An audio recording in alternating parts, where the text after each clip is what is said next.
hidup dalam berkat dengan mematahkan kutuk kemiskinan. Orang yang berkati, orang yang akan terus naik sampai titiknya ke atas surga. Katakan amin, saudara. Tapi orang yang hidup dalam kutuk, saudara, dari atas turun ke bawah sampai kepada kepunahan. Nah, bagaimana caranya hidup dalam berkat? Caranya adalah saudara dan saya, kita harus mematahkan kutuk kemiskinan. Bagaimana caranya mematahkan kutuk kemiskinan? Galatia 3 ayat 13 sampai 14. Kristus telah menebus kita dari kutuk hukum Taurat dengan jalan menjadi kutuk karena kita. Sebab ada tertulis, terkutuklah orang yang digantung pada kayu salib. Kenapa Yesus jadi terkutuk, mati terkutuk? Karena Yesus mau menanggung segala dosa kita. Yesus Kristus telah membuat ini. Dia melakukan mati di salib, saudaraku. Supaya di dalam dia berkat Abraham sampai kepada bangsa-bangsa lain. Berkat Abraham sampai kepada bangsa-bangsa lain. Tidak hanya untuk bangsa Israel orang Yahudi, tapi untuk bangsa Indonesia. Sehingga oleh iman kita menerima apa? Roh yang telah dijanjikannya. Roh apa? Roh Kudus. Bagaimana hidup dalam berkat dengan mematahkan kutuk kemiskinan? Yang pertama, kita harus memiliki pola pikir dan sikap mental yang murah hati dan berkelimpahan. 3 Yohanes 1 ayat 2, ini dasar firman-Nya. Saudara-saudaraku yang kekasih, aku berdoa semoga engkau baik-baik, prosper, berkelimpahan, makmur. Engkau baik-baik, keadaanmu berkelimpahan, sehat-sehat saja, tubuhnya sehat dalam segala sesuatu. Sama seperti apa? Jiwamu baik-baik atau prosper. Jadi saudara, keadaan kita baik-baik, tubuh kita sehat dalam segala hal, kalau apa? Jiwa kita baik-baik. Hidup berkelimpahan, hidup dalam berkat, itu dimulai dari mana? Dari pikiran kita, dari sikap hati kita.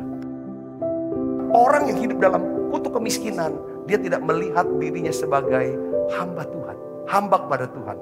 Sehingga apa saudara? Yang seharusnya dia bersuka cita, dia tidak mau bersuka. Susah, lagi susah, lagi kurang, dia tidak mau bergembira. Sekalipun, walaupun berkelimpahan akan segala-galanya. Akhirnya apa saudara? Yang terjadi adalah karena dia berpikir, aku susah, aku lagi kurang. Dia berlaku seperti orang susah dan kekurangan. Maka hasilnya adalah dia susah dan kekurangan. Apa yang saudara percayai, saudara akan menjadi, saudara akan memiliki apa yang saudara percayai.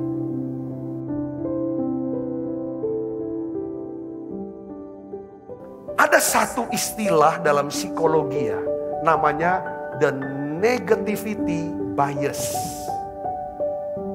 Ini tentang satu keyakinan di mana segala sesuatu yang negatif atau berita yang negatif, saudara, itu jauh lebih dipercaya ketimbang berita atau sesuatu yang positif.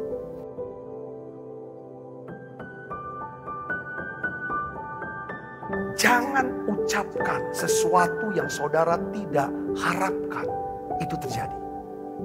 Jangan ucapkan, jangan omongin terus sesuatu yang saudara tidak harapkan. Itu berlangsung terus dalam hidup saudara. Jangan, karena itu akan menggerus, meruntuhkan, merusak daripada iman saudara. Yang kedua saudara, ini poin yang kedua, ini juga penting. Kita harus bertobat dari dosa-dosa keuangan. Kalau kita tidak bertobat dalam dosa-dosa keuangan, maka kita sebenarnya memberikan kesempatan kepada iblis untuk menghancurkan keuangan kita, hidup kita pada umumnya melalui apa? Kutuk kemiskinan. Ada 2 saudara dosa keuangan yang harus kita ini kan. Yang pertama adalah apa? Cinta uang atau ingin kaya.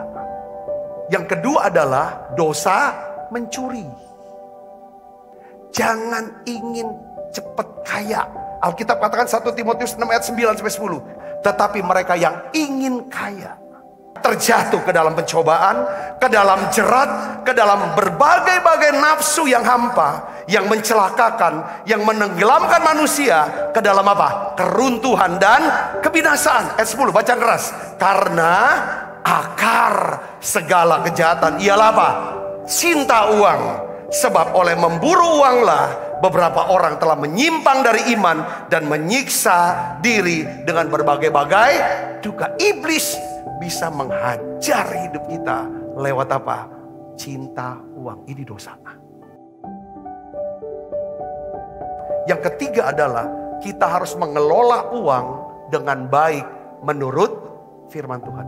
Saya akan beritahu saudaraku bagaimana cara mengelola uang yang baik menurut firman. Kita belajar dari seorang yang bernama Salomo. Salomo ajarin saudara 3 hal bagaimana mengelola keuangan dengan benar. Yang pertama adalah saudara, Salomo ajar begini. Kita perlu membuat catatan keuangan dengan baik. Amsal 27 ayat 23-24. Kenalah baik-baik keadaan kambing dombamu. Perhatikanlah kawanan hewanmu, karena harta benda tidaklah abadi. Apakah mahkota tetap turun-temurun. Kenali keadaan kambing dombamu. Kambing domba itulah peternakan. Harus kenali. Tahu berapa jumlahnya. Gimana kesehatannya.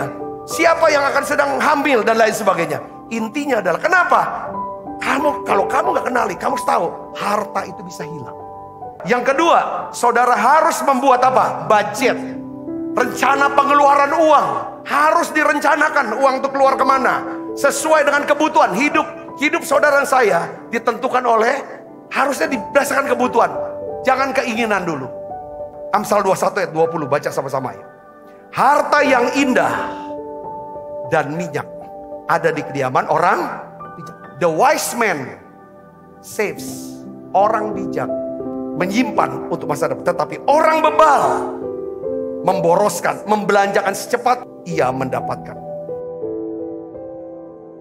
Yang ketiga adalah kita harus bisa menyisihkan uang untuk masa depan kita. The wise man, ya kan, saves for future. Amsal 13 ayat 11, Salomo bilang apa? Harta yang cepat diperoleh akan berkurang. Yang keempat, kita harus kembalikan milik Tuhan dalam bentuk apa? Persembahan, persepuluhan. Katakan amin. Kalau saudara mau hidup dalam berkat, Maliaka 3 ayat 10 katakan, bawalah seluruh persembahan persepuluhan ke dalam rumah perbendaharaan, supaya ada persembahan makanan di rumahku. Dan ujilah aku, firman Tuhan semesta alam, apakah aku tidak membuka bagimu apa? Tingkap-tingkap langit dan mencurahkan berkat kepadamu sampai berkelimpahan. Katakan amin. Ada yang ditabung, saudara harus bawa milik Tuhan, persembahan persepuluhan. Persembahan persepuluhan, ya kan, berbeda dengan persembahan lainnya. Persembahan persepuluhan dilakukan berdasarkan apa? Ketaatan. Persembahan persepuluhan dilakukan berdasarkan ketaatan kita akan firman Tuhan. Tapi kalau persembahan yang lain berdasarkan apa? Kerelaan hati kita. Persembahan persepuluhan bukan untuk semua orang. Hanya untuk orang-orang Kristen yang sudah dewasa rohaninya. Mereka yang dewasa rohaninya adalah orang yang mau mentaati perintah Tuhan. Orang yang mentaati perintah Tuhan ini adalah seorang penyembah level tertinggi. Orang yang mengasihi Tuhan.